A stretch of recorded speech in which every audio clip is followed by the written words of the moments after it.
Candidates ready for the fight. Voices loud, they take the stand. Who will lead the promised land? Promises flying, hearts ignite. Truth and lies will take the mic. The clock is ticking, make your choice. Who you hear, the people's voice.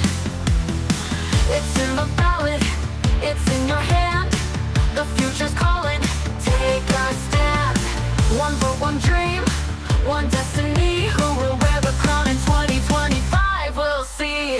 Words are weapons, wielded strong. Debates get heated, right or wrong. They paint the town with visions bold. Who will rise, who will fold? Shadows linger, truth will spin. The battle rages from within. One by one they state their case, but only one can win this race. Who will lead this, win this race? It's in the ballot, it's in your hand. The future's calling, take a stand. One vote, one dream, one destiny. Who will wear the crown in 2025? We'll see. We'll see. Promises flying, hearts ignite. Truth and lies will take the mic. The clock is ticking, make your choice. Will you hear the people's voice? It's in the ballot, it's in your hand. The future's calling, take a stand. One vote, one dream, one destiny. Who will wear the crown in 2025? We'll see. Words are weapons, wielded strong. Debates get heated, right or wrong. They paint the town with visions bold. Who will rise, who will fold? Shadows linger, truth will spin. The battle rages from within. One by one they state their case, but only one can win this race. Who will lead this, win this race? It's in the ballot, it's in your hand. The future's calling, take a stand. One vote, one dream, one destiny. Who will wear the crown in 20? Tonight we've got the Hamilton City Council mayoral debate, where these candidates here will be vying on why they should be getting your first preference votes to be the next mayor of Hamilton City Council. But with every election, there's always one thing that's stepping in the way of every candidate, and that is your vote. Yes.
Okay, and welcome to tonight's It's in the Ballot show there, and let's kick off with our candidates' opening statements. They will get 1 minute each on why they should be getting that first preference vote for being mayor. And thank goodness we're back in STV territory. Rachel, you get to go first with your opening statement.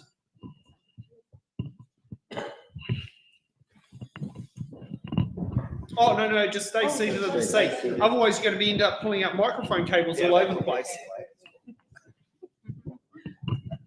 Head for detail, heart for Hamilton. My name is Rachel Corrales.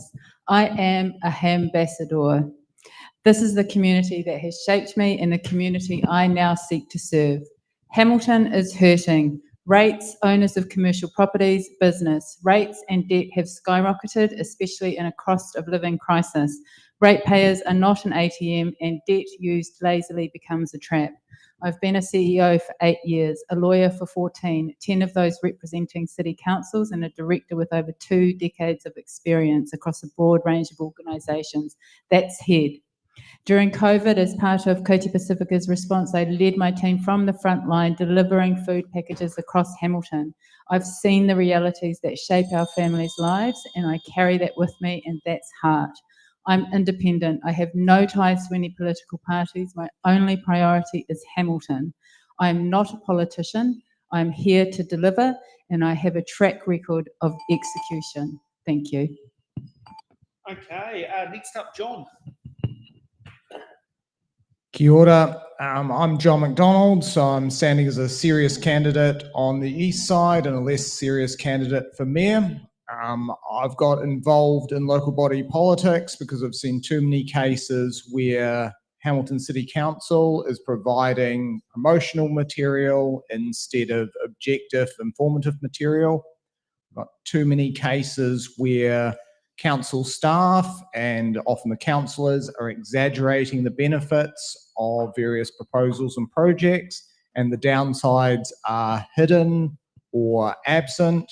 We've got consultation, which is not informing the public about both sides of projects, and that gets us into situations where we've got obscenely high infrastructure costs, projects that the community doesn't want, and rates and charges going up to pay for it all. So vote for me for simplifying the city, and yeah, thanks.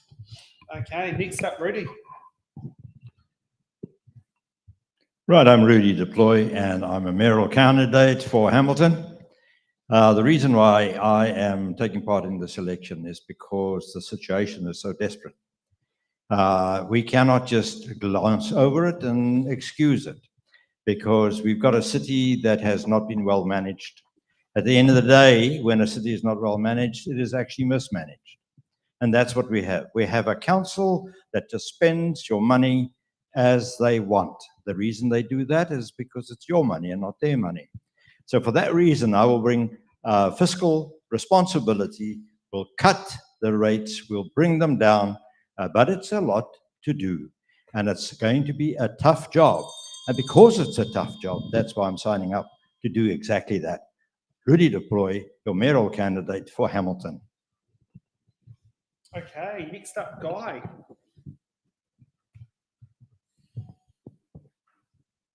Kia ora, my name is Guy Simone Sign. Is your microphone going? Yes. Yeah, Okay, we'll restart the clock. okay. Kia ora, my name is Guy Simone Sign. I'm standing for mayor because Hamilton needs a fairer, smarter system. Rates keep climbing up. I would like to introduce a simple plan, which would be a rebate for households and for businesses, because out there it's very, very hard. I work for a dealership in Hamilton, so I deal with real people, real budgets. I'm not a financial advisor, I'm a finance manager.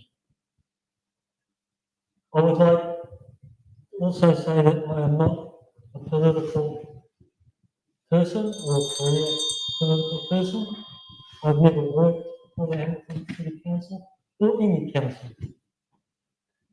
Thank you. Okay, next up, Sarah. Kia ora, good evening. I'm Sarah Thompson, standing for Mayor and for the West Ward. I've been a councillor for 6 years and I chair our city's Strategic Growth Committee, and I previously worked as a lawyer. I'm standing for a city that invests in its water infrastructure so that we can build the homes that we need, a city that works with the police and also our social services to create a safer city for all. And I'm standing to protect our community services, our pools, parks, libraries, events, all of the things that make our city a good place to live, while also maintaining our city to ensure we're looking after what we have.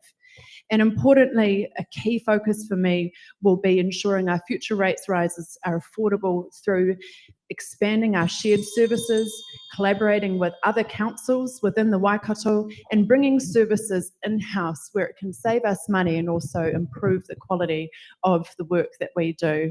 I'm Sarah, and I appreciate your support. Kia ora. Okay, and next up, Jack. Jack Geelan is my name, standing for Mayoralty and Hamilton East Council. I'm a believer in the Lord Jesus Christ, who's the King of all kings. And people should vote for me because I stand for vision, responsibility, and empowerment, seeing Hamilton not just as a place to live, but as a beacon of innovation, fairness, and cultural pride. I am a champion for the people, not just the elites. I will demonstrate responsibility for the rates and spending, finding fresh solutions to real challenges. I stand for fairness and sovereignty with a background in common law equity, fairness, accountability, and justice to council decisions. I am a proven voice of courage. You can phone me at 037 678 0867 to ask me about policies if you wish to talk to me. So vote for Jack Geelan for a friendlier, happier city. Thank you very much. And if you want that phone number, feel free to rewind the footage. Because you can do that. That's right. Tim. I'm guessing it must be me.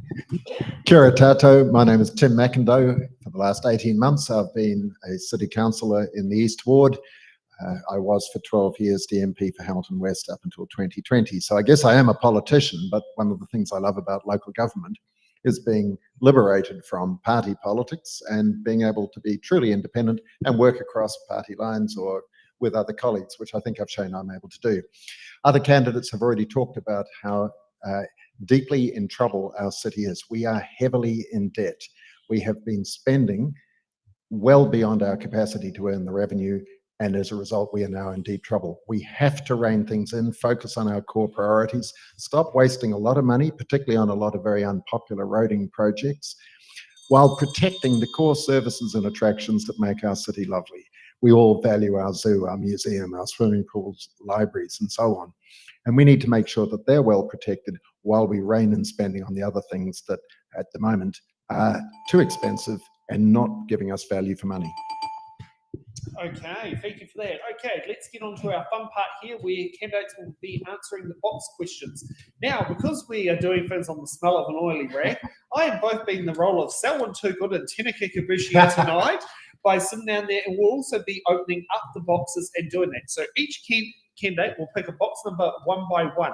Our box numbers are between number 1 and number 28, or if you'd like to request the box number in Te Reo Māori, it is between Tahi and Ruatako Mā Wadu. And the great thing with It's in the Ballot, each candidate here has 2 button cards, metaphorically speaking. I've learned one thing from doing It's in the Ballot.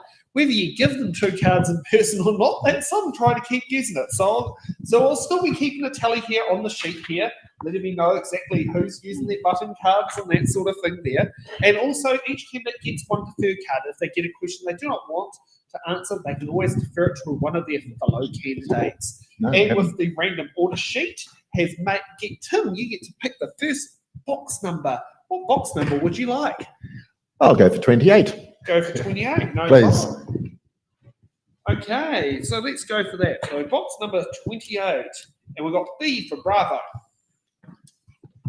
How do you feel about council subsidising private business to give them more equal footing against private competition in other parts of the city? So private business being subsidised to give them more against other private business. I think that's what the question is. Yeah, Yes. I'm a bit puzzled by that, and in principle, no, I wouldn't support that because private enterprise ought to be able to stand on its own right. There'd have to be a compelling reason to do that, and I'd listen to it if there was that compelling reason, but in most instances, I don't think council has the ability or the mandate to go subsidising private business. Okay. I meant to say more, am I? I think you're pretty summed up. Rachel, what's the next box number? 7. 7. Yep, we can get good old Fito out of the way.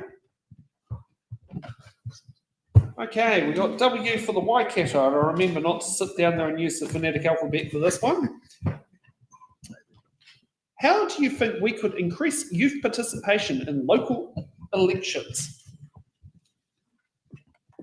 I always think with groups like young people or other minority groups that the best starting point is to ask them directly why it is that they are not engaged and then to start to work through those things.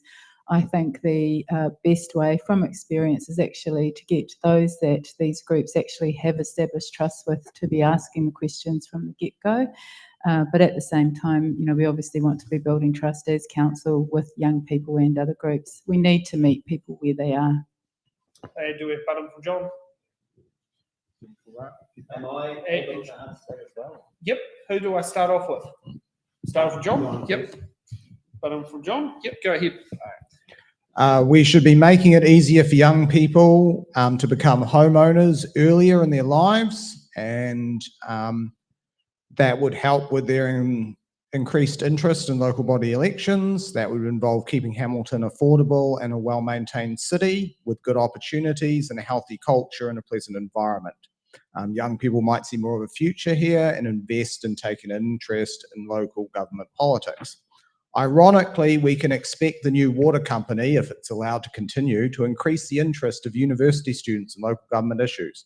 New waters company is planning to triple or quadruple average household water costs in 9 years. Combining that with smart meters separate billing, you can imagine the dramas in a university flat as 5 flatmates try to divide up a $6,000 annual water bill between them. Okay, Jack. We need to engage the youth by bringing the youth council back for our rangatahi, and also increase youth participation by lowering the voting age, because everyone as a younger person, 16 and upwards, needs to be involved in their own destiny. And we need to make voting compulsory. Plus, we need to educate the young by bringing civics into schools. Also, I put together the game of life for youth people, which is about white light passing through 12 different categories, because I think we need to be there for our youth, particularly as they go through trauma in life, needing to find jobs and everything else. The whole future has changed with AI, and we need to be there for the young, because they are our future. Can I butt in? Thank you. Is it Yeah, okay, we've got another button from Sarah. button? Excellent. Right. I think what's really important is that we don't just start with the question of how do we get young people to vote when it's election time. We actually need to spend the whole 3 years as a council engaging with our young people to get them interested in what council does and understanding what council does well before we start to go out with voting papers and to say, hey, it's time to vote.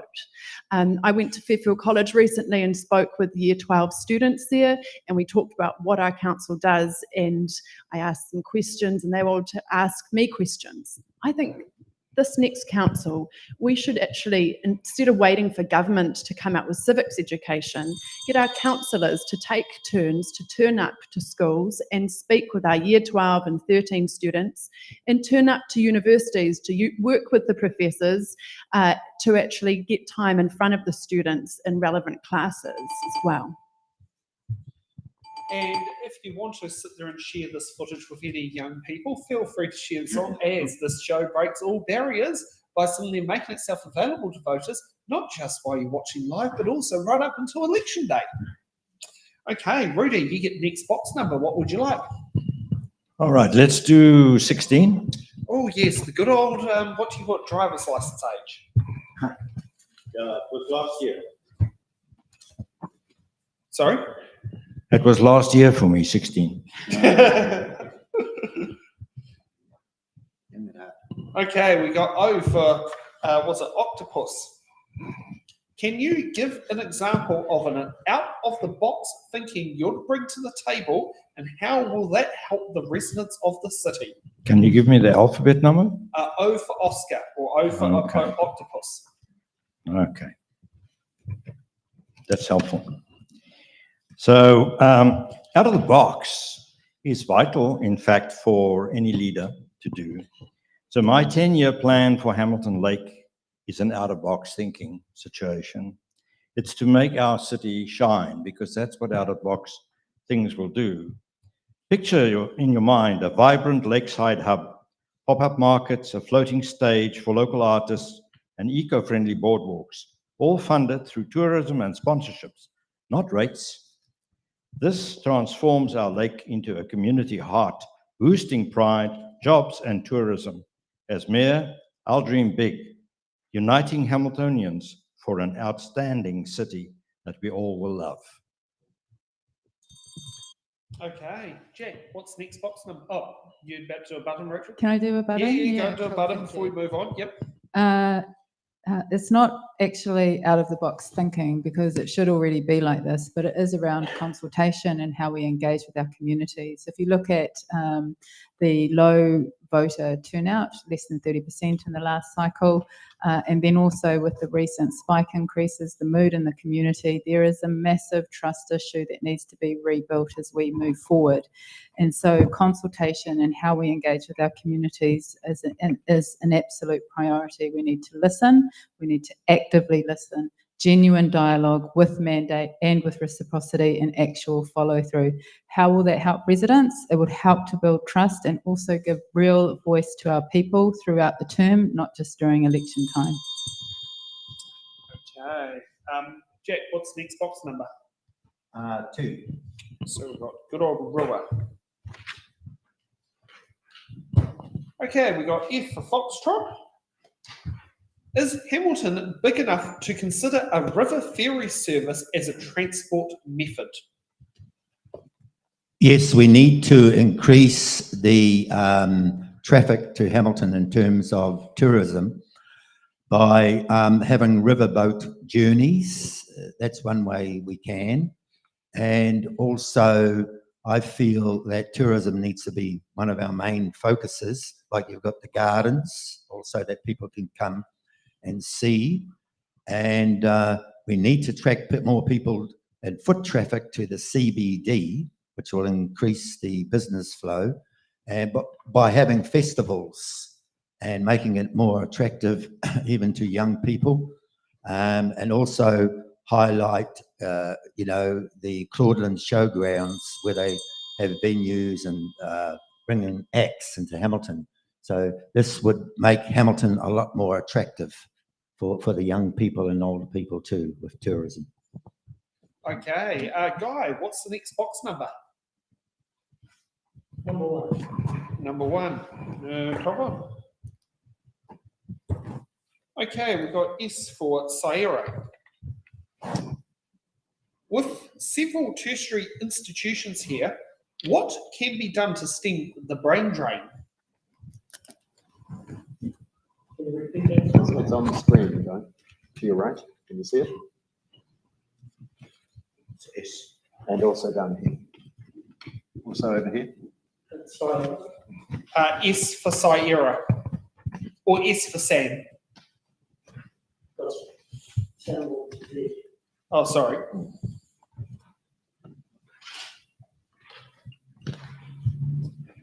Okay, well, my answers are pretty simple, straight to the point.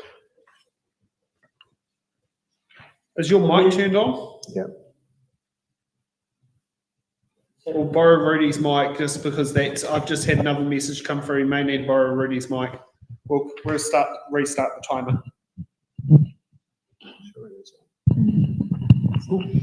How's that? That works a lot better. Let's go. Thank you. Yep, ready when you are. Okay, we got that sorted. My answers are pretty simple and straight to the point. So I'm not going to hold you up. We need to make Hamilton a city people want to stay in, avoid housing, affordable housing, fair rates, good jobs, and a strong community facilities. If young people can build their future here, they will stay here. Okay, Sarah, what's the next box number? Can I answer that question? Oh, Jack wants to do another button before we get ahead. You'll be using up all your buttons. Oh, have I? Yeah. Okay. Do I get to answer You this? get to it. Okay. We need to stem the brain drain by creating better opportunities here in Hamilton. One way is to reduce the rental that a lot of the university students are paying. And also I find it's a shock in this country that 200 people a day are leaving this country due to the slash, cut and burn for the golden visa card. We're taking care of the rich and taking care of land like, landlords, but we're doing nothing about our youth to create a better future for them with better jobs. And also, like as been shared before, we need to go into schools, take an interest in the young ones growing up. And I believe a mayor needs to be in the school where the action is happening. And also when kids leave schools, I think it's vital that we find jobs and we encourage them into employment and who they really are in society. Thank you. Okay. Sarah, what's the next box number? Have we done 17? No, we haven't done the age you can join the military, but we can All do right. that. I enjoy this trivia around ages. Oh yes, well, if you are 17 in the army, they put a star on your rank slide to tell the bar you're a minor. My son wants to go into the army. 17 times 2. Okay, we got you for uniform. Do you support increasing the number of wheelchair accessible bus stops? I absolutely do. I'm very passionate about ensuring that we have good accessibility for people with mobility challenges and disabilities here in our city. Our council has been increasing the number of accessible bus stops over the last few years, putting in shelters as well. I think we've put in close to 50 over the last 12 months in terms of new shelters. And it's also important, though, that we work with regional council to ensure that the bus drivers are well trained, so that when someone with a wheelchair is getting on to a bus, that the bus driver will kneel the bus and let the ramp down, because unfortunately that doesn't always happen. We need to ensure that people always feel like they can travel easily and safely and with dignity. Okay, next up, John, what box number? 20 if we haven't had Oh already. yes, the good old drinking age until the mid-90s. Okay, we got J for Juliet. Last year, Kingi to Haiti called for Kotahitanga, or moving forward together. Sorry, just a moment while I can read this. How would you bring the concept into the role if elected? Groups such as Kingitanga and various parts of Waikato Tainui have considerable mana presence and resources in the region. They could have considerable and transparent influence on council without special treatment. For instance, Waikato Tainui could financially support a paid representative to speak in the public forum of every council meeting, letting councillors and the wider public know their position on issues impacting the city. As people know, a lot of times council forum is a bit of a ghost town with tumbleweeds going through, so they could have a considerable influence just by showing up. Councils and governments should avoid getting into partnership, and that applies to public-private partnership. Such partnerships create a perception and a reality that those within the partnership are getting special treatment relative to those outside the partnership. And yeah, governments getting involved in partnership is a threat to our traditions of equality before the law. Okay, 7 questions down, and we've got a new list order. Tim, what's your next box number? Have we had number 8 yet, Tinica? Sorry? Have we had number 8 yet? Tinica. No. I am old enough to remember Tinica Bouchier. Well, and apparently then she took her husband's name upon marriage. Oh, really? Yeah. However, the first It's in the Bags TV female counterpart was Heather Eccleston, who now Yes. is Heather Koski, Oh, right, good. who never had any television experience before being in it. Okay, and what's her favourite recipe? I don't know. You probably have a better idea. Okay, we got Y for Yankee. How robust are consultation processes used to hear from residents around decisions? We're obviously talking about what applies now. Actually, I think we're pretty good. We do reach out to the public. We've already had mention of the fact that there are public forum opportunities for most of our meetings, both full council and individual committees. We had a pretty thorough round of engagement before our long-term plan last year. And I agreed with a comment that was made earlier that we do need to get out into the community even more. If I'm the mayor, I'm hoping to have a councillor who would take charge of community engagement, to go out and connect to some of those communities who feel that they don't have access to us and who might feel intimidated about coming along to the council chamber, because it is important that we have that engagement with them. It is important that they both understand the decisions that we're making and that we understand the concerns that they might have. But since it's asking how robust are the processes, I actually think we do reasonably well, but we could do better. Okay, thanks for that. John, what's your next box number? Number 5. Number 5. No problem. Okay, we've got P for Papa. How do you feel about the government's plan to create an independent arbiter for code of conduct complaint processes? Very concerned. I think the code of conduct needs to be reformed. We need to have very clear rules about where the line is. So I would be reviewing the situation about sort of prohibition on criticising council staff. I think councillors should be criticising council staff. You might want to draw a line that you're not going to criticise them about their weight or their hairstyle, but focus on the issues. I think the code of conduct process, especially one run down in Wellington, could be used for political persecution of councillors. We often get very subjective and rules which could lead to double standards, selective enforcement, and sort of two-tier policing of code of conduct complaints. So I'm very much wary that it could become a weapon to suppress criticism of council. Okay. Rachel, what's the next box number? We have that, but we've got 27. Yep.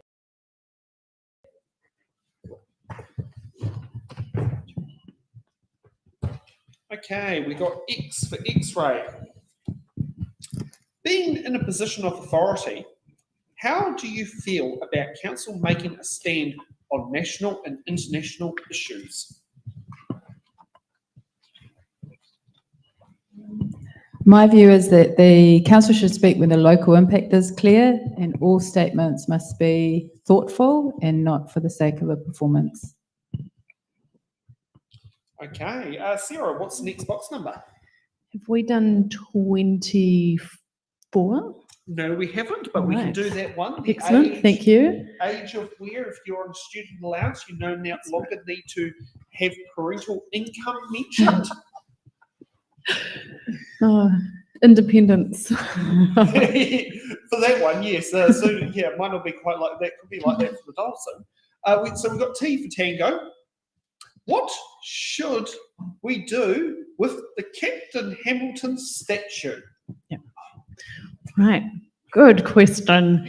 So I think it's really important that we consult with Waikato Tainui in terms of where Captain Hamilton goes, but also work with them on ensuring that there's a full narrative, because we need to show the full history of Captain Hamilton, including Waikato Tainui's perspective on that. And so I do think that he could be reinstated somewhere, but it needs to be the right place. Outside of the council building is not the right place.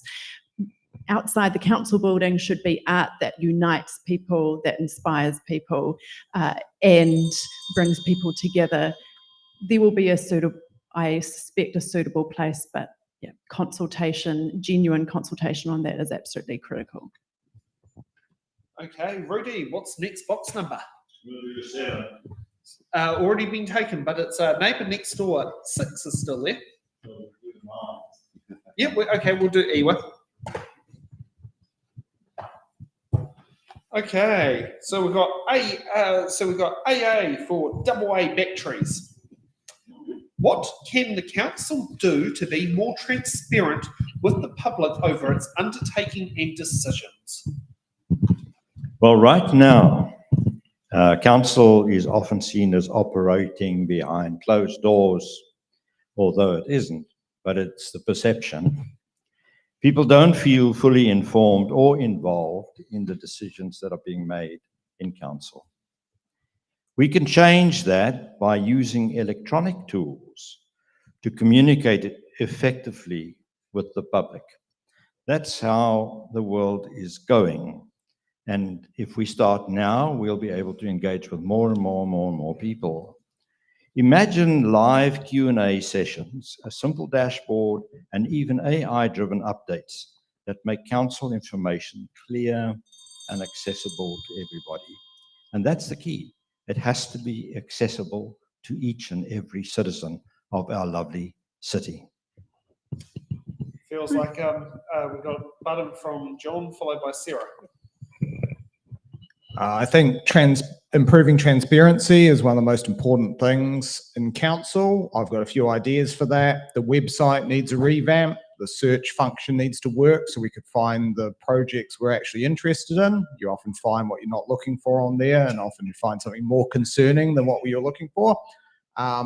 We need to have proactive release policy, so we shouldn't have to hunt around using Official Information Act requests to find basic information.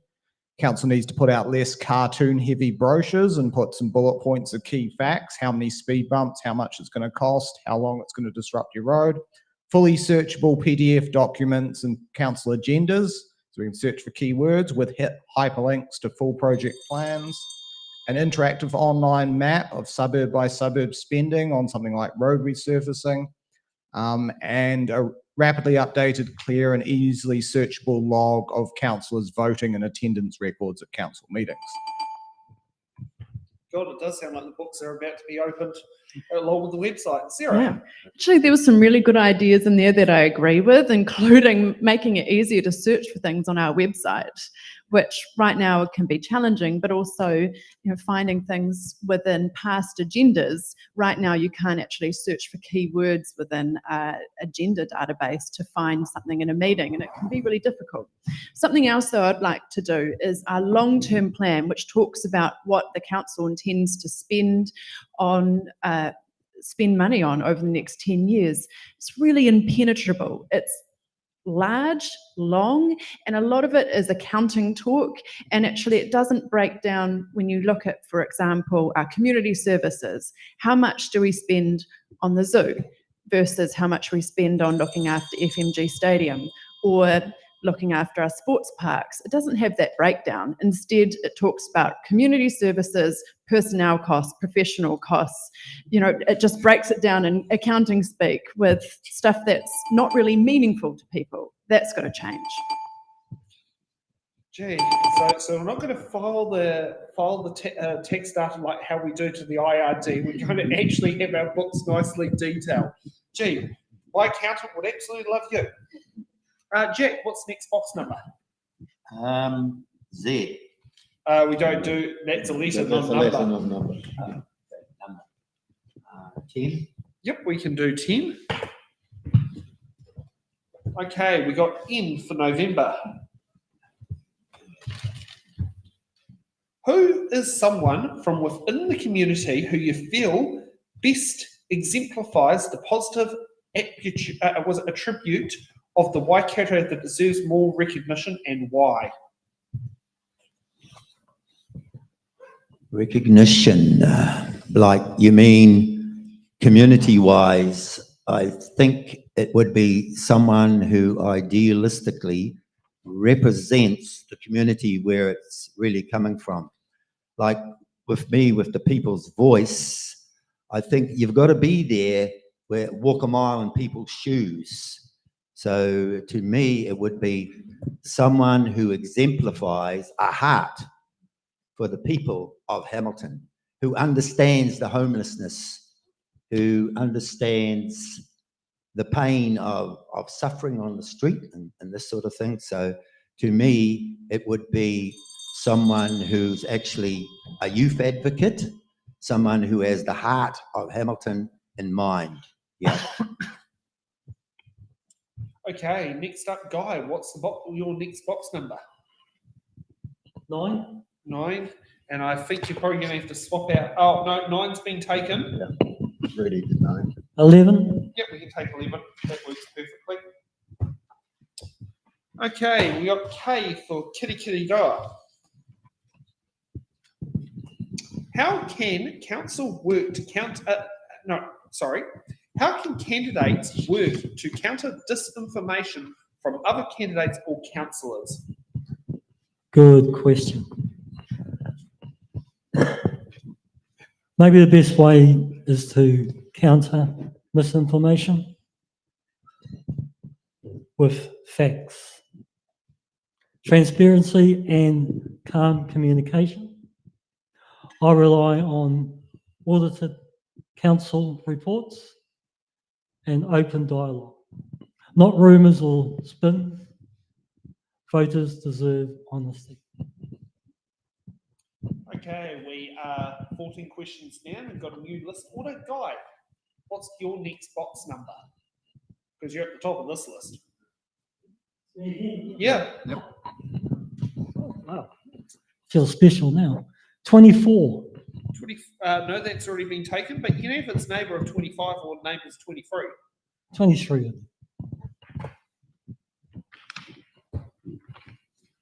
Okay, we got letters A, B for the All Blacks. The CBD is dying is a catchphrase locals have been claiming for years. In your view, what could the council do to either lift the fortunes of CBD businesses or change the that public view? Well, we all agree that our CBD is in need of fresh energy. The council can help by cutting red tape for new businesses, supporting housing in the city centre, making it safe, attractive place for families. If people feel confident and welcome, the CBD will thrive again. Okay, Sarah, what's the next box number? Let's do 25. 25. And for those who might remember, it's the age that your car insurance excess tends to usually drop at. Okay, we got A for Alpha.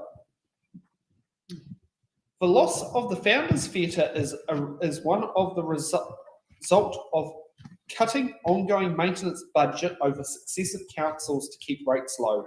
How do you approach the need to balance rate changes and ongoing maintenance of city assets, or is there an acceptable amount of loss of assets voters should accept in return for lower rates?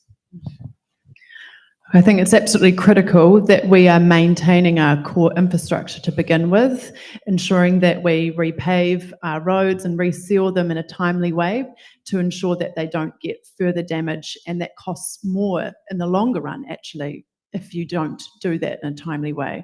And maintaining our footpaths, maintaining our water infrastructure, which has been severely underinvested in for decades. In terms of community assets, as well, it's critical that we do maintain them. There have been some, however, which have been handed on to council from community groups, and they've been in very poor condition, and our council has decided to demolish some, like there's been one in a small community house, gosh, it's down by the river, but it wasn't particularly well used, and the cost of then reinstating that or rebuilding it and fixing it would have been significant. So we have to be sensible as well with some of these legacy community buildings. Okay, Jack, we got a button from Rudy? Yeah, can I answer that? Go ahead. Yeah. So the Founders Theatre, the whole issue was that it was totally preventable to have it demolished. The council actually neglected maintenance and wanted the Founders Theatre demolished.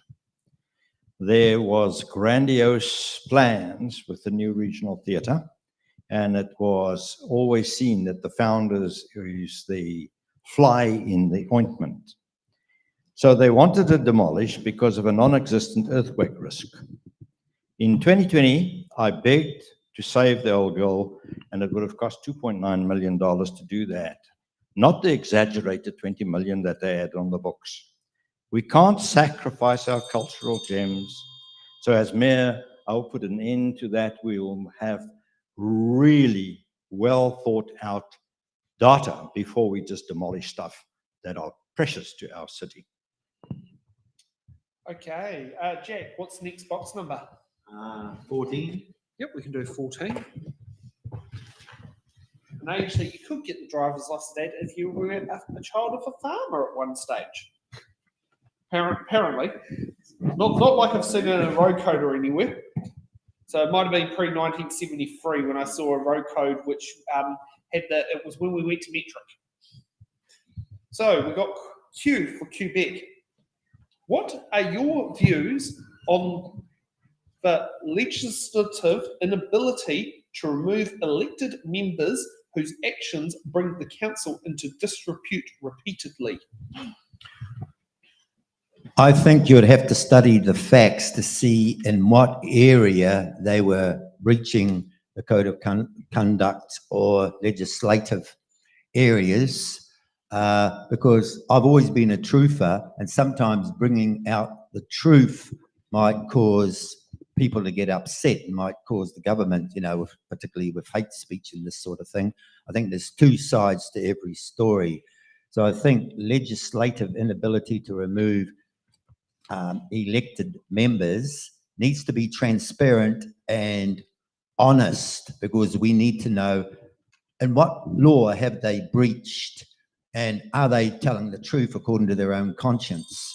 So I think legislation can be dangerous at times, because in today's world, everything's extreme. It's out there. The world's on fire. We need to be truthful and honest with people, and we need to represent people where they're coming from. Okay, Rachel, what's the next box number? What's left? Oh, there's 3, 4, 6, 12, 13, 15. Toru's fine. No problem. Okay, we got E for the East Coast Main Trunk Line. The only thing you can sit there and say on both of the Waikato and the Bay of Plenty, they share in common. How do you weigh up the balance between commuters who travel by car and commuters who choose buses, bikes, or walking, and what they need in terms of infrastructure? So transport isn't binary, and Hamilton needs a layered infrastructure, safe cycleways, safe footpaths, reliable buses, and roads that work. We need to design for how people move. An integrated transport system that prioritises how people move, doesn't prohibit important activities, and that is delivered within a budget. Okay, next up, Tim, what's your next box number? So you said a moment ago which numbers were left. Have we had 12? No, we haven't, so Right, let's go do with 12. Okay, we have Z for Zulu, a famous letter that all New Zealand registered planes start with. Central government has been making a number of changes to the role councils undertake. How would you approach the constant change when making decisions on behalf of the community? Yeah, interesting, challenging question. And you're right that successive governments do quite often shift the goalposts for local government, which can be both problematic and also expensive.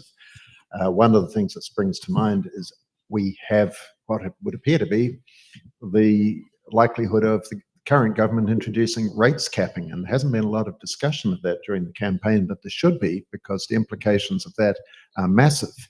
And I would approach it, if that happened, by saying, right, we do everything we can to cut our costs, operate as efficiently as possible, ensure that we're delivering our core services well. And then we go to central government and say, well, if you've taken away this source of funding for a whole lot of other things that you expect us to do, and we need to build a whole lot of houses, we need to fix the infrastructure that in many cases is inadequate and aging, you need to show us how you're going to replace what you've taken away from us. So let's have good cooperation between central and local government to do the right things for our city. Okay, next up, John, what's your next box number? Do we still have 9? Fortunately not. What do we have left? 4, 6, 13, 15, 18, 19, 21, 22, 26. I'll go 26. Okay, we have M for Mike. What are your views on lobby groups' involvement, like the Taxpayers Union or Greenpeace, in local body politics? So the word lobby often has an implication that it's happening behind closed doors. I'm all for open public addresses and public forums, and people sending in documents to council where everyone can publicly see who's sending it in and what their position is. The things happening behind closed doors I'm very concerned about. Meetings that aren't on the public record and we don't know what's discussed and who's behind them. So concerned from that perspective, but if they want to do it publicly, that's fine. And yeah, generally very concerned of anything that's happening out of the public eye and groups getting special treatment. Yeah, so I'm going after the Taxpayers Union for their smearing of all the candidates who didn't sign their pledge, even candidates who do want to keep rates under control and yeah, increase transparency in council. Just because you didn't sign their pledge doesn't mean we're not on the side of the ratepayers. Such as trying to have rates kept to the price increase of vegan butter in the last 12 months might be one good example of recipe for failure.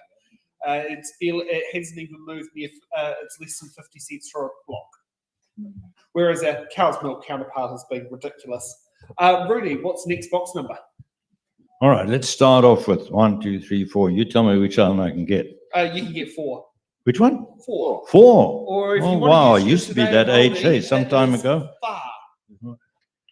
Good, you tell me which initial and then we'll go. D for Delta. G for? D for Delta. D for Dutch. Oh, you can use that, that works. Also So not what's used in the phonetic alphabet, but that's all good. Not to deploy. So D for Delta. Council has a role in place making and community activation. What was the last community event you attended, and have you been involved in helping setting up community events? Right, so community events, balloons over Waikato is always the one that draws me mostly. And I'm a keen photographer, so I spend every early morning and I'm out there. It's one of those focus points for our city. It's a real, and we must never lose this thing. We must work diligently to keep it. So that's one of the things that I attend. And then I also go to something which is called a community. It's where the community gets together and has a supper together. And it helps me to understand and connect with people on the ground to hear their aspirations, their thoughts, their worries, their concerns. And you know what? It just also helps them to understand I'm one of them. I'm just a normal Hamiltonian, exactly the same as anybody else out there. That helps me immensely. Okay, we've got Could 21 I questions butt here. in? Oh, yep, we got a button from Rachel. Not a rebuttal, but an answer, is it? Yeah. Yeah. That's what the button cards are for. Oh, sorry. Yes. Okay. The last event I went to was the vigil for Charlie Kirk last night in Garden Place, and I'm grateful to have the opportunity to explain here why. I went to that event because democracy depends on safe disagreement, and violence is never the answer. I attended because showing up, however difficult the subject,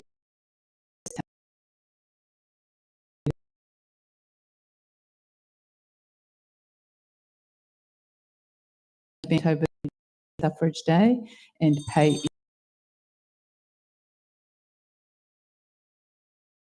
of needing to feel seen and to be heard. In my time as the CEO of COTE, we organised many of the Pacific Nation Festival Hamilton. This was a huge undertaking for a small provider. So I know that from a community perspective, it is usually a small but mighty team with a multiplier of 10 in terms of impact. Okay. So as I said just before, 21 questions down, another 7 to go. Sarah, what's the next box number? Tacoma Iwa. 19, right? Yep, we can do that one. That card there. We've got G for golf. What role do you see council having in supporting the local creative sector? Right. So recently, very recently, the council approved an arts and infrastructure policy, which will ensure that when we're doing infrastructure projects, big or small, art is taken into account at the beginning in the design. And there are examples where council has already done that. For example, the transport centre where the buses come, we've put in murals and it really brightens that place up. It makes it more vibrant. And the mural on the bathroom is done by a local artist. So part of that policy is actually ensuring that we use local artists as well, but also continue with our grants and ensure that I think there is a role for us to do better in the space of supporting local creative arts, because they add so much to our city and make it a place that people want to visit and are proud to live in. Okay, Rudy, what's the next box number? Okay, okay. So we do 1, 2, 3, 4, and is there a 5? No, but we've got 6. 5, 6, 6.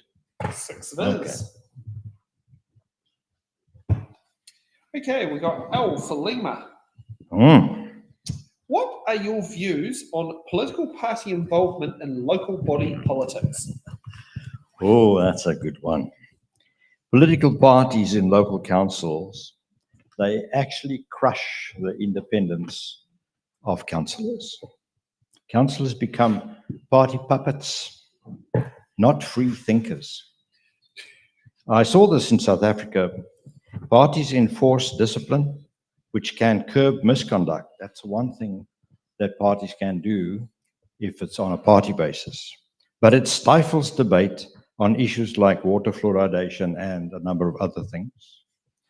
Hamilton needs councillors who serve ratepayers, not party lines. As mayor, I champion independent voices, ensuring decisions reflect our city's heart, not political agendas, for a fairer, united Hamilton. And just to make sure, I'm not affiliated to any party. Thank you. I do remember you standing under other political banners at the last election, but for this election, that can be what it is.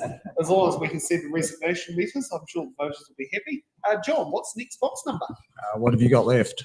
We've got 13, 15, 18, 21, or 22. I'll go 13.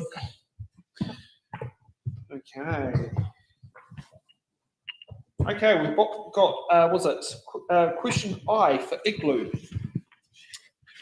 Do you have any suggestions for other ways council can increase revenue streams without burdening the ratepayer any further?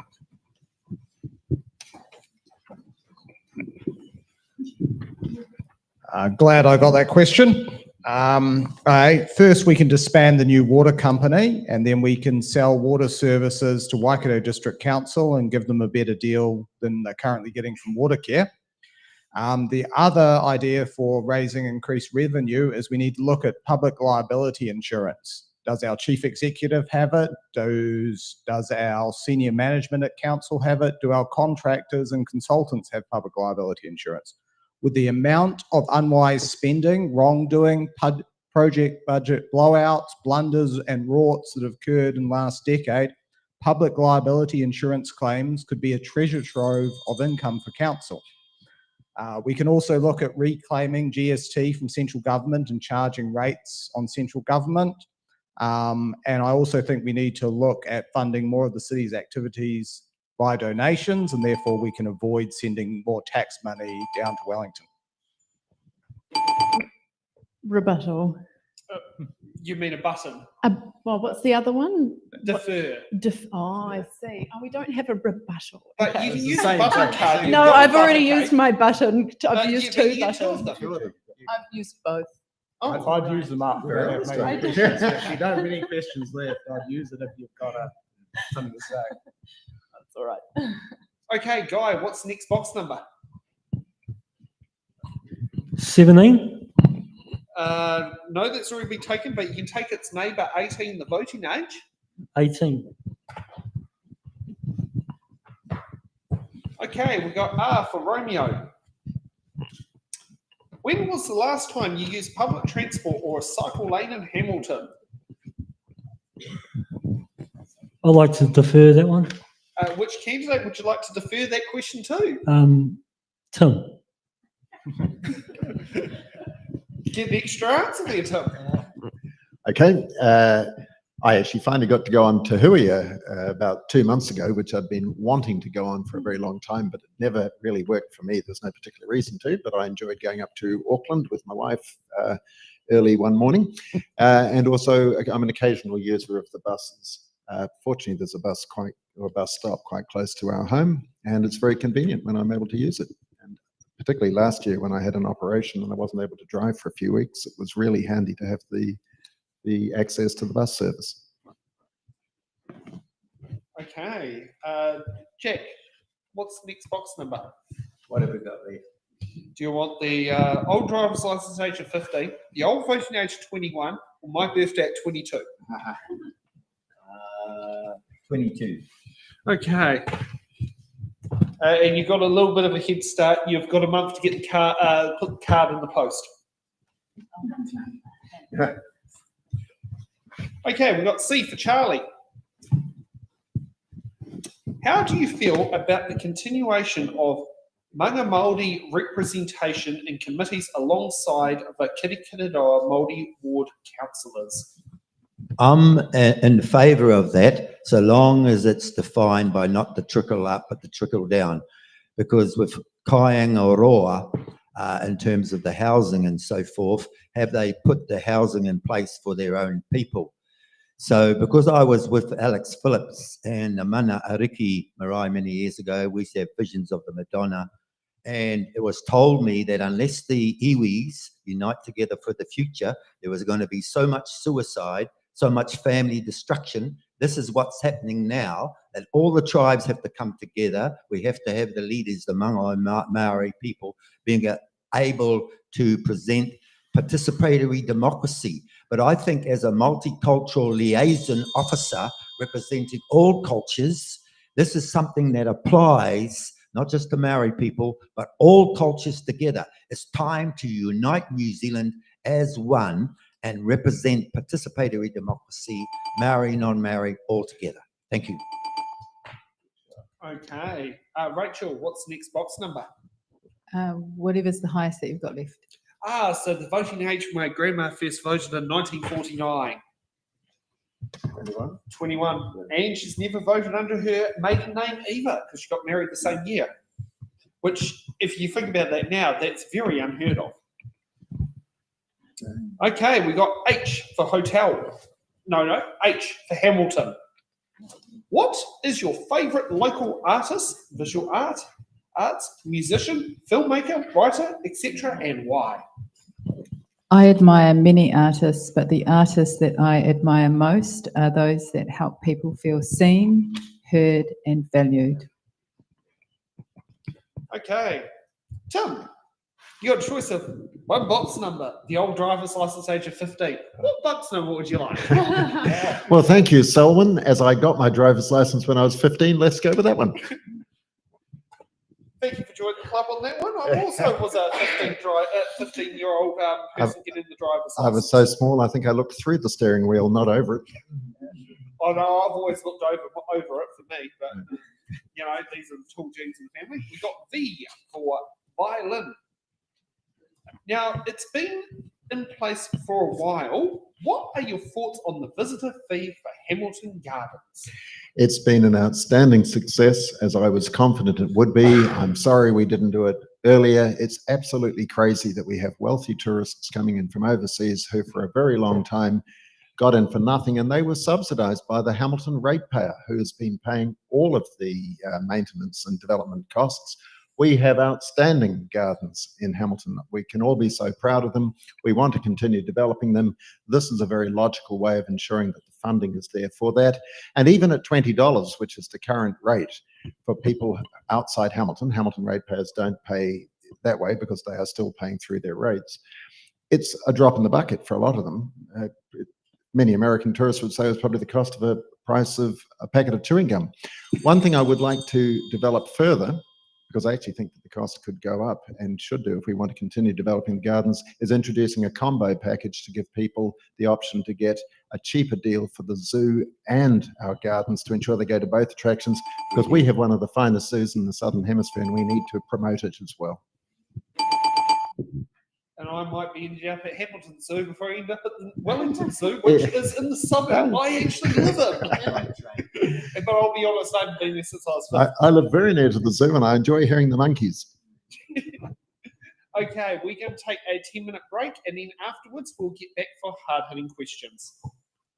And now I've got to figure out how to make the video thing work. There we are, 10-minute intermission. Yes.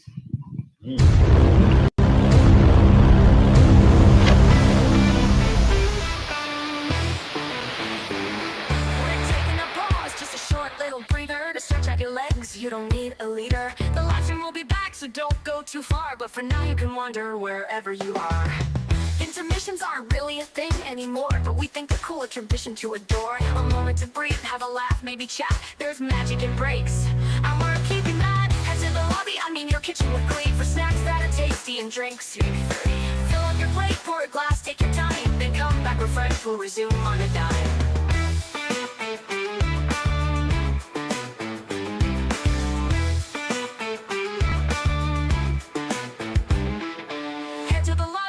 Kitchen with glee, for snacks that are tasty and drinks. Fill up your plate, pour a glass, take your time, then come back refreshed, we'll resume on a dime.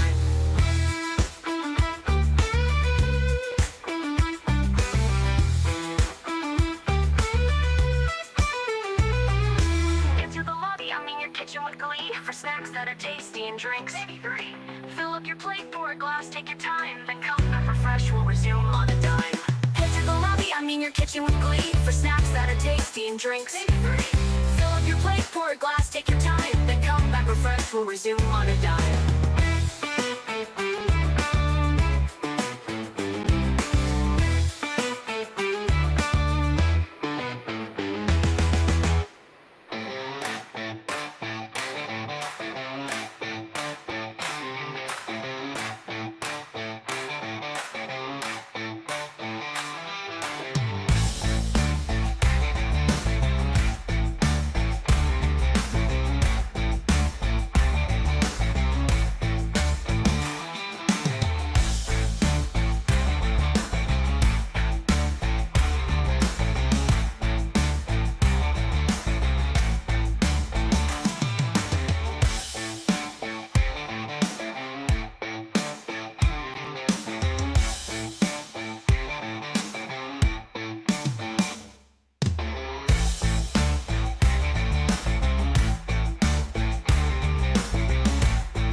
your legs, you don't need a leader. The live stream will be back, so don't go too far. But for now you can wander wherever you are.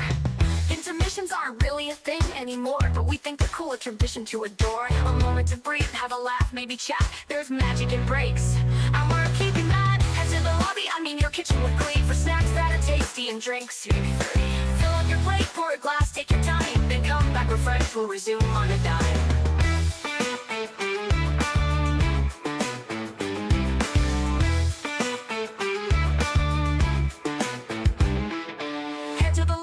Your kitchen with glee, for snacks that are tasty and drinks. Maybe 3.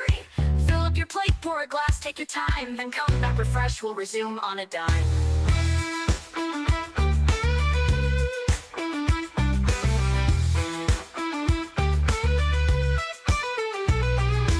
Into the lobby, I mean your kitchen with glee, for snacks that are tasty and drinks. Maybe 3. Fill up your plate, pour a glass, take your time, then come back refreshed, we'll resume on a dime. I mean your kitchen with glee, for snacks that are tasty and drinks. Maybe 3. Fill up your plate, pour a glass, take your time, then come back refreshed, we'll resume on a dime.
shit, don't panic, but it's almost time to get back to the show. The candidates have stretched their legs, been partying, taking a break. Cause there's still hard-hitting questions, closing statements and stuff you wanna know. So grab those snacks, hear their answers, and prep for decisions you need to make. Oh, oh, oh, oh, oh, oh, oh. The candidates have stretched their leg. The candidates have stretched their legs, been partying, taking a break. Oh, oh, oh, oh, oh, oh, oh. There's still hard-hitting questions, closing statements and stuff you wanna know. So grab the snack you wanna know. So grab those snacks, hear their answers, and prep for decisions you need to make. Oh, oh, oh, oh, oh, oh, oh, oh.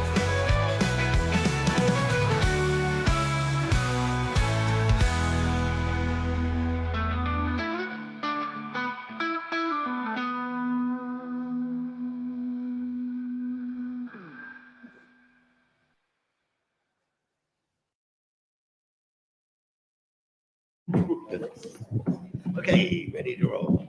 Okay, and welcome back to It's in the Ballot. And literally, as you mentioned, we're about to come back on. The candidates have arrived, so let's get ready for hard-hitting questions.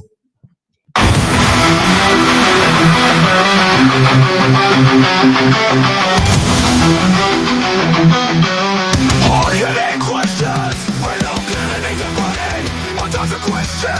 Because every candidate has to answer the hard-hitting questions.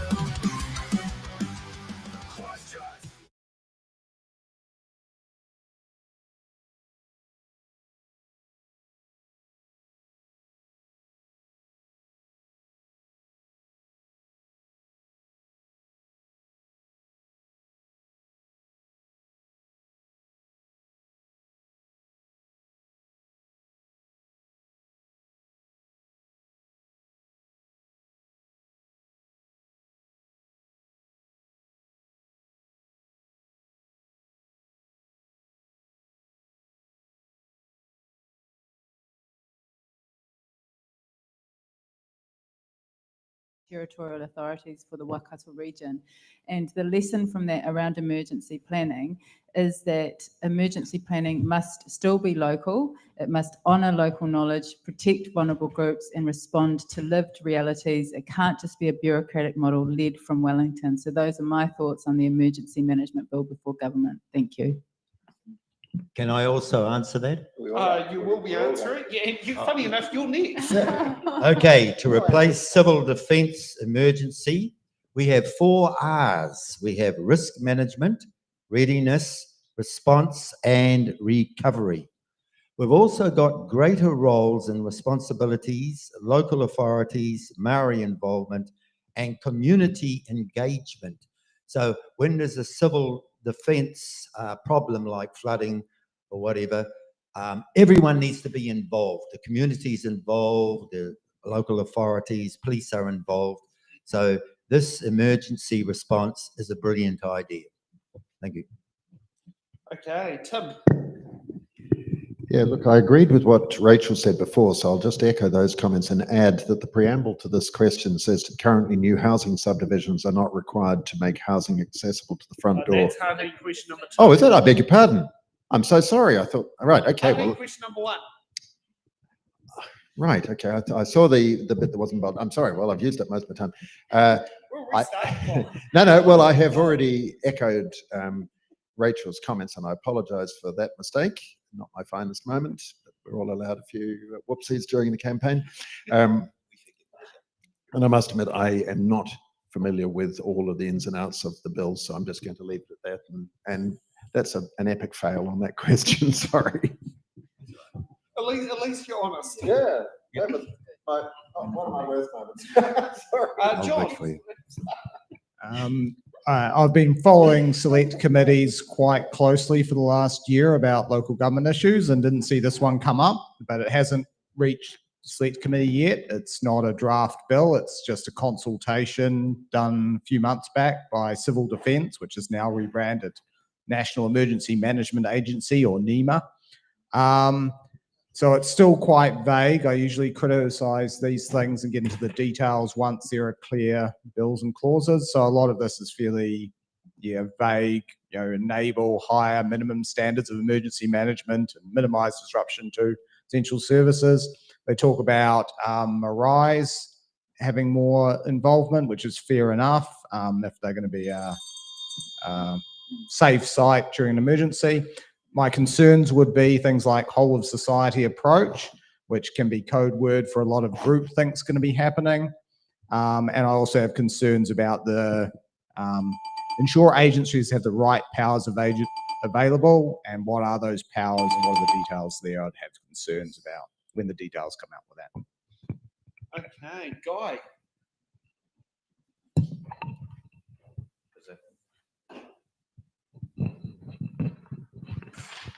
Yeah, I'm not familiar with this bill either, but I would support it as long as it doesn't put financial pressure on the residents of Hamilton. Okay, Rudy. Okay, the new emergency management bill is a step forward in making sure communities like Hamilton are better prepared and protected. It replaces the old Civil Defence Act and puts more focus on local leadership and clear responsibilities during emergencies, even when they are undeclared. I support the idea of strengthening community resilience, but I'm watching closely to ensure that Hamilton isn't burdened without proper funding. We need practical tools, not just policy. If this bill helps Hamilton respond faster and recover smarter, then it's a move in the right direction. I did a proposal to Parliament in this regard. Thank you. Okay, Sarah. Thank you. Emergency management is a critical function of councils, and often it's actually overlooked by residents because most of the time everything's okay, and it's only when things go wrong that people really pay attention to how well our councils are prepared for emergencies.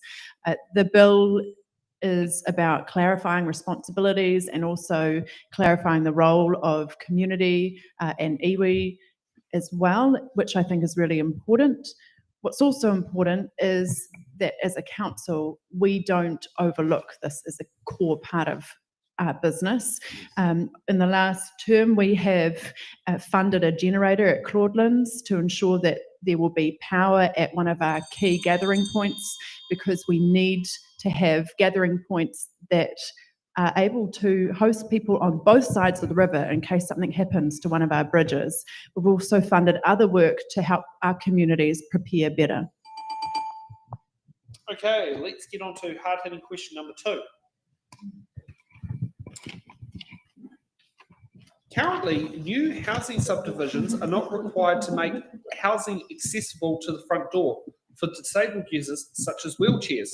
What is your policy stance on making new subdivisions has accessible requirements so wheelchair users can get to the front door? And John, you get to go first. I'm all for wheelchair accessibility being standard in all publicly accessible council buildings. I've had a wheelchair user in my family growing up, so grew up in a fully accessible house, and there's a lot of advantages to that, not just for wheelchair users, but buggies, trolleys, getting them into buildings, fewer trip hazards, moving furniture through wider doorways, that kind of thing.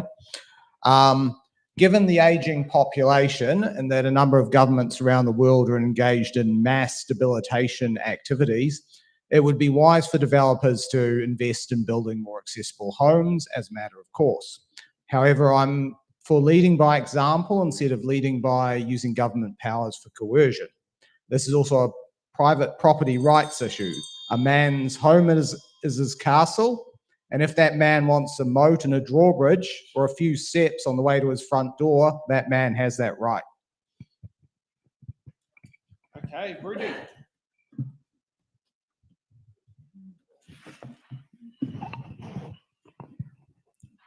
I was caught napping at the drawbridge. Right, so now to answer this very question, I believe that accessibility really matters, but fairness does too. Forcing private homeowners to build wheelchair access to every front door is not practical and it's not affordable. Instead, I support incentives and a case-by-case funding through WINS or council grants, especially where disabled residents live or visit. In public housing and community space, accessibility should be a non-negotiable. But in private subdivisions, we need flexibility, encouraging inclusive design without imposing blanket rules. Not fair. Let's build a city that welcomes everyone without punishing those who are simply trying to build a home. Okay, Sarah. Accessibility is really important because we want everyone to be included within our community. In terms of requiring this, I'd have to do work to find out whether we could legally require that there's accessibility to the front door for all new homes built and new subdivisions. If there is, then I think actually doing things well from the beginning when you're designing something from scratch is always much cheaper than retrofitting it. So, and I don't think it would cost a lot more in most cases to achieve this. So I think it would be sensible, but also if we can't require it, then we can work with key developers, which the council has a good relationship with, to talk to them about this being an important thing that we'd like to see from them, and providing some guidance in terms of design to them. Okay, Guy. Right. Accessibility.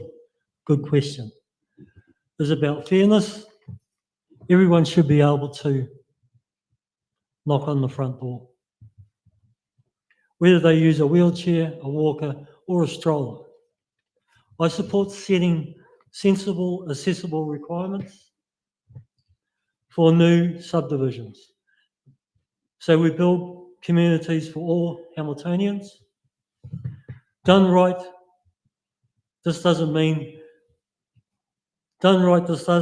have to add a huge cost.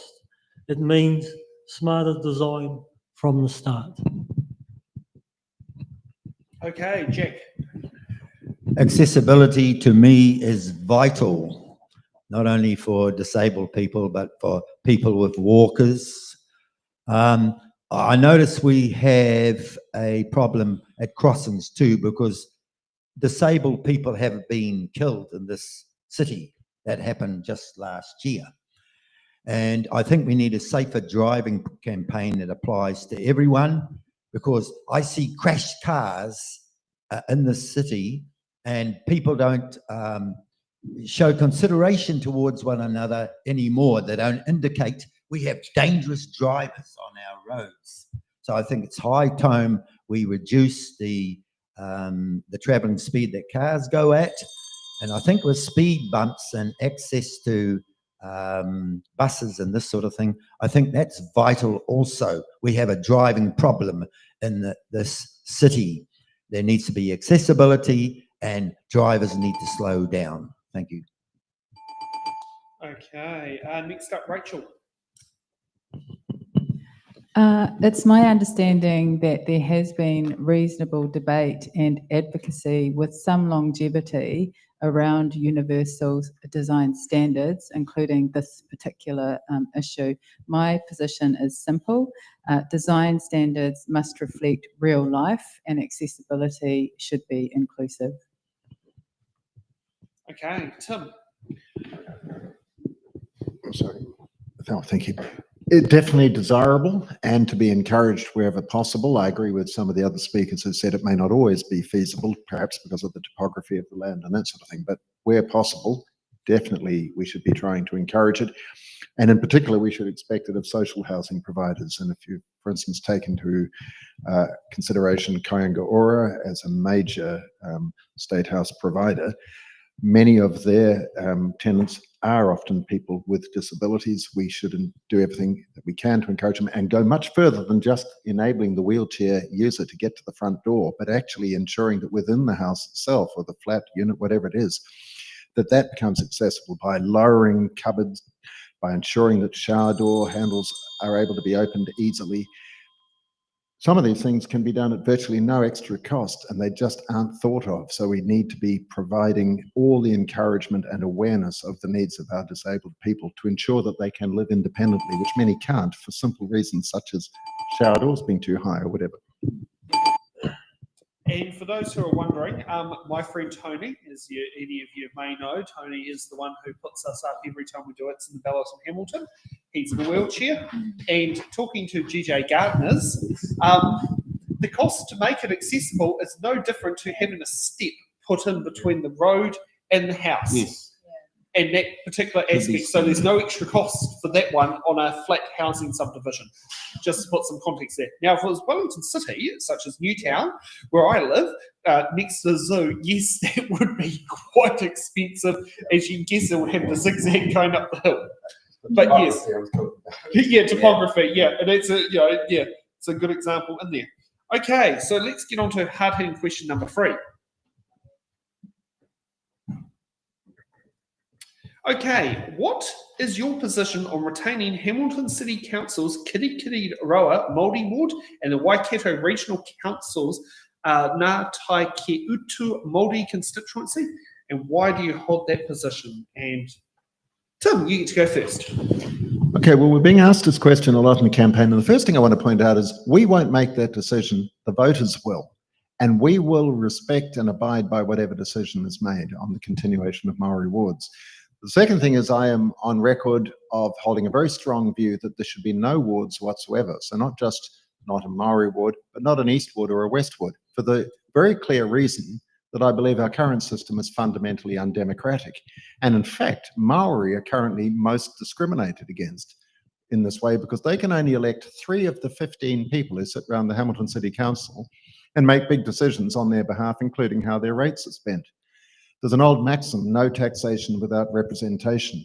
I believe that every resident and ratepayer in Hamilton should be able to elect every councillor who decides how their rates are spent. So for that reason, I would like to go to a city-wide position, but also to introduce community boards, retain the Mangai Maori system. The community boards might well have 2 iwi community boards where I think actually they'd have much stronger input into council decision making. Okay, next up, Rachel. I support Māori wards as part of democratic representation. Democracy is about fair representation, and we all know that Māori have been underrepresented in many of our institutions, including local government. There may be better ways to ensure fair voice for Māori and others, but this is what is on the table right now. And if there are any changes, that those changes must be guided by respectful consultation. Okay, John. Māori wards is a constitutional change about how people are represented in council, and that kind of constitutional change should go to a public referendum before any decision's made. The decision to institute Māori wards in the first place should have gone to a full public referendum, and as far as I'm aware, that didn't happen. I view equality before the law as foundational to the government in New Zealand, and that comes through Article 3 of the Treaty of Waitangi and the rights and privileges of British subjects, and you find that in the Imperial Laws Application Act 1988 in Schedule 1, which has our constitutional enactments, which are the foundation of New Zealand. I view this issue as by far not the most important issue in this election, and I can work with both Māori ward councillors and people who support Māori wards. Okay, Jack. I'm with William of Orange, sovereign citizenship, because William of Orange had a new constitution, genuine currency with the first bank, and you had the Rothschilds who backed both sides of the war. He also had treaties with the indigenous peoples of the world. He gave to the Maori the whakaputanga, which is based on the sovereignty of the chieftainship. If you take sovereignty away from people, human rights, who we really are, you reduce the dignity of people to the class of an animal. I believe it's time that we bring in sovereignty of the chieftainship and honor all people, because we're not only talking about indigenous people in this country, we're talking about indigenous people with a 2-class system right around the world whereby we're crapping on the poor. So sovereignty is at stake internationally. So participatory democracy needs to come in this country, and William of Orange, his sovereignty of the chieftainship needs to be honored around the world right now. Thank you. Okay, next up, Sarah.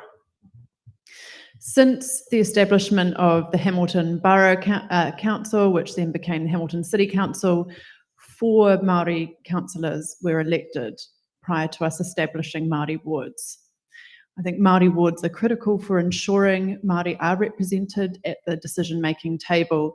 And I think they're fair as well, because they are proportionate to the number of people who are enrolled on the Māori roll, and they are not discriminatory. You are able to choose whether you're on the Māori roll or not. And Waikato Tainui advocated, along with many members of our community, for these wards, and they ensure better representation for Māori at the council table.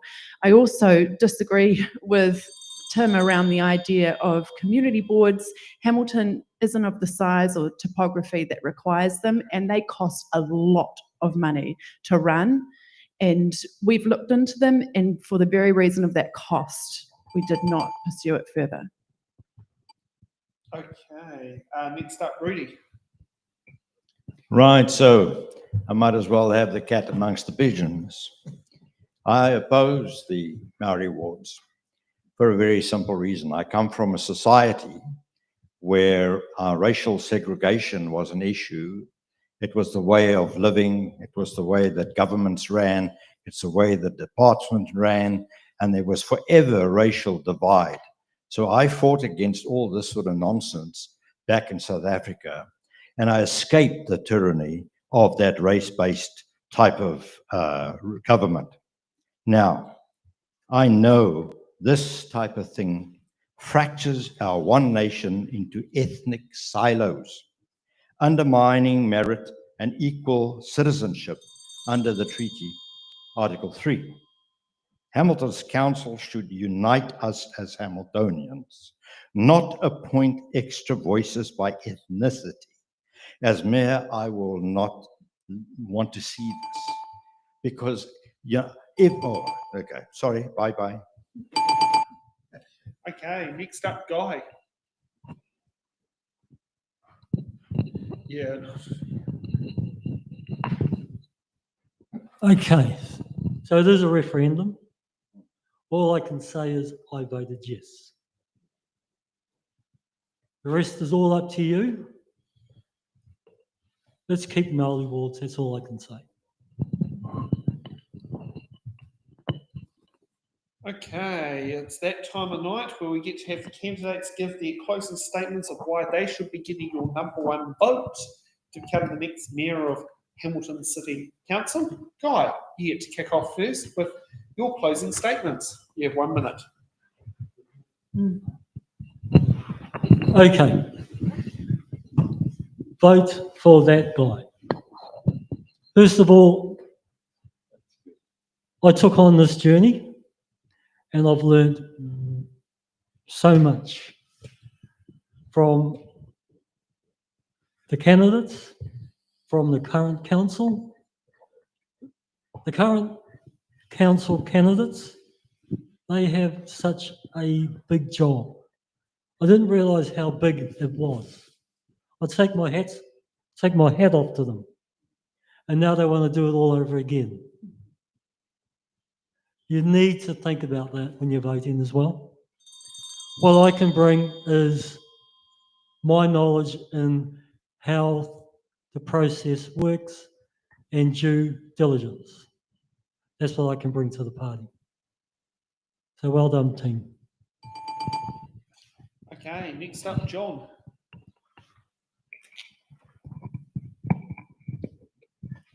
This is a critical time as a number of transformational changes are being imposed on society and are impacting our city. Hamilton City Council has been implementing smart city technologies, focusing on managing people's behaviour, creating huge amounts of intergenerational debt, and now we have double-digit rates increases to enable the council to borrow more. We've got the water company being created, which is going to borrow billions more and increase water costs for households by 3 to 4 times in the next 10 years. All of this needs to be stopped and reversed. I think the alternative is a simple city where we make the bureaucracy less complicated and less expensive, make infrastructure affordable and robust, make council respect people's rights and practice prudent stewardship, rank multiple candidates this election and encourage others to vote. This is an important one. Okay, next up, Sarah. This is an important election. We face really big financial challenges as a city with needing to catch up on decades of underinvestment in our water infrastructure in particular. We need to ensure that in facing those challenges, we do it in a way that protects the important services that our city provides, that ensures that we maintain what we have, and also focuses on innovative solutions. And I, as a candidate I'm someone who focuses on solutions. I bring ideas to the table. I collaborate with other people to bring their good ideas to the table, and I work with others to turn those into action. I'm someone who works with others no matter what their political view is, and I work hard to find common ground because I think that is the best way that we can represent our community as a whole. And I will bring that strength to the table as mayor. Okay, Tim. I believe that I also have the ability to work with all people of different opinions, and we do bring different views to the table, and that can be good. It can ensure that we test our ideas. I have considerable experience, particularly in central government, and believe that at this critical time for our city, when we must ensure that we do much better because our financial performance has been very poor in recent years, I think that my contacts with central government politicians on both sides of the House will be to our advantage, because we will need to engage very closely with them, particularly if rates capping is brought in. I also have many, many years of active involvement in our community and very strong connections with the wonderful multicultural groups that are in our city, but also our disability sector and many others. And I'm very proud of that. I believe, therefore, that I have both the reputation of being approachable and accessible and supportive of them, but also the skills that are needed at a critical time for our city. Okay, next up, Rudy. Right, well, you've got to pick a leader for our city. You've got to pick somebody that will be able to take our city out of the doldrums where it is. A financial crisis is upon us in our city. What makes me special? Well, I've got a wife that supports me. Her name is Barbara. She's incredible. She supports me, and I appreciate that.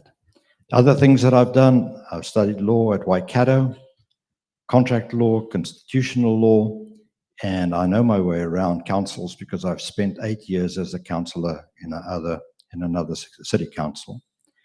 I will group the troops together, and together we will make this city astonishing. We will turn it around. We'll get our finances sorted. And that's the reason why you're going to vote for Rudy de Ploy. Thank you.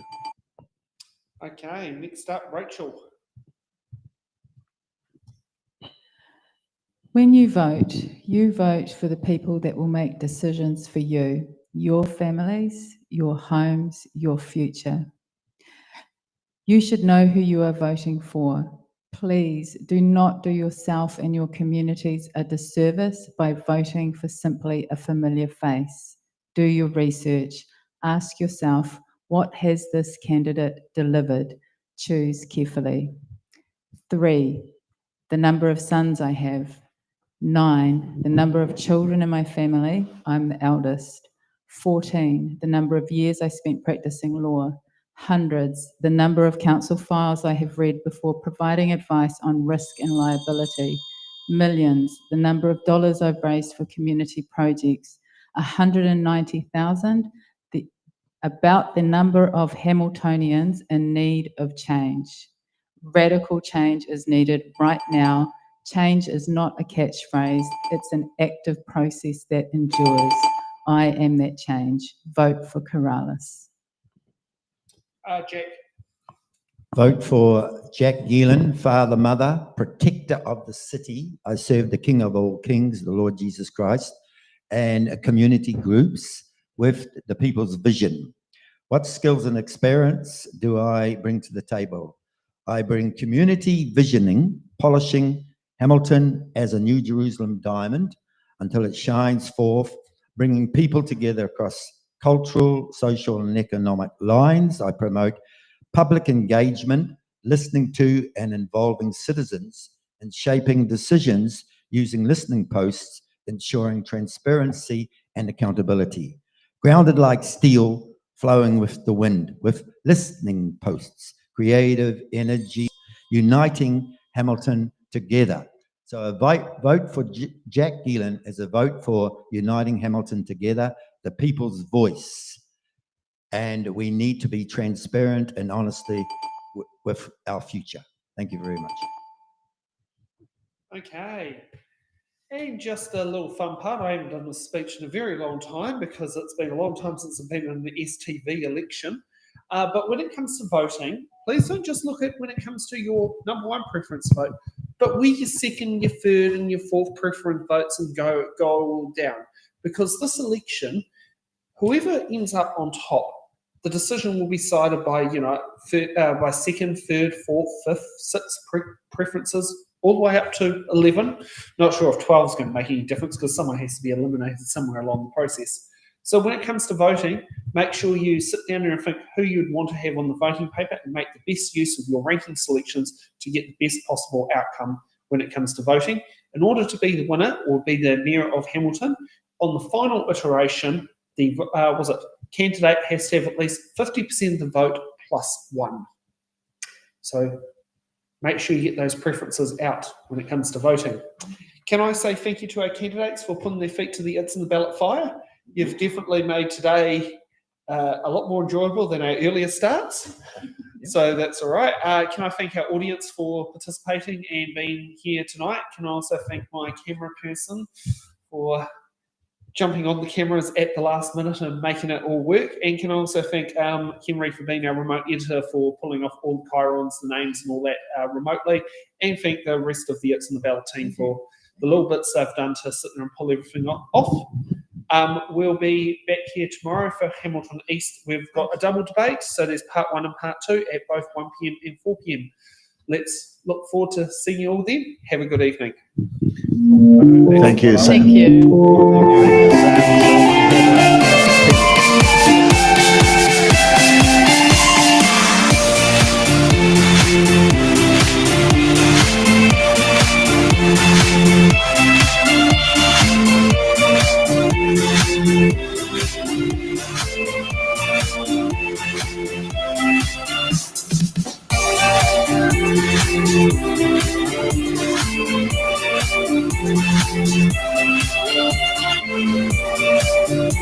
Thank you.